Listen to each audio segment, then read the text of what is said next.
বছরে এই প্রথমবার আমি ফুলকপি বানাচ্ছি। এই দেখো আলু ভেজে নিয়েছি, ফুলকপি ভেজে নিয়েছি। দেখো তেলটা গরম আছে, জিরা তেজপাতা ফোড়ন দিয়ে দিলাম, আর আদা আর টমেটো ঘষে নিলাম। আজকে রেগে দিয়ে বানাবো নিরামিষ ফুলকপি। এবছরে এই বানাচ্ছি, তোমরা দেখতে থাকো আমার রেসিপিটা। দেখো আমি টমেটোটা আর আদাটা একটু ভেজে নিলাম, এরপর এতে হলুদ দিয়ে দিলাম, একটুখানি শুকনো লঙ্কার গুঁড়া দিয়ে দিলাম, আর ধনের গুঁড়া, আর স্বাদ অনুসারে নুন দিয়ে দিলাম। এবার এটাকে আমি ভালো করে ভেজে নেব। আমার তো সব কিছু ভাজা আছে। এরপর দেখো একটুখানি মিষ্টি দিয়ে দিলাম। এবার এটাকে ভেজে নেব। দেখো আমার মশলা ভাজা হয়েছে, এবার সব কিছু আমি ঢেলে দেবো।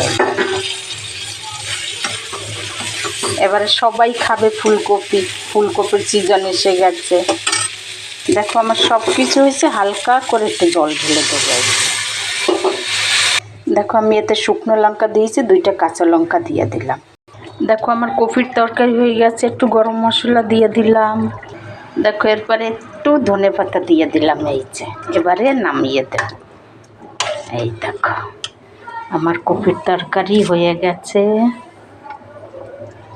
দেখো আমার রেসিপিটা দেখে যদি ভালো লাগে করে খেয়ে দেখো, আমার একটা লাইক দিও, ভিডিওটা সাবস্ক্রাইব করে দিও।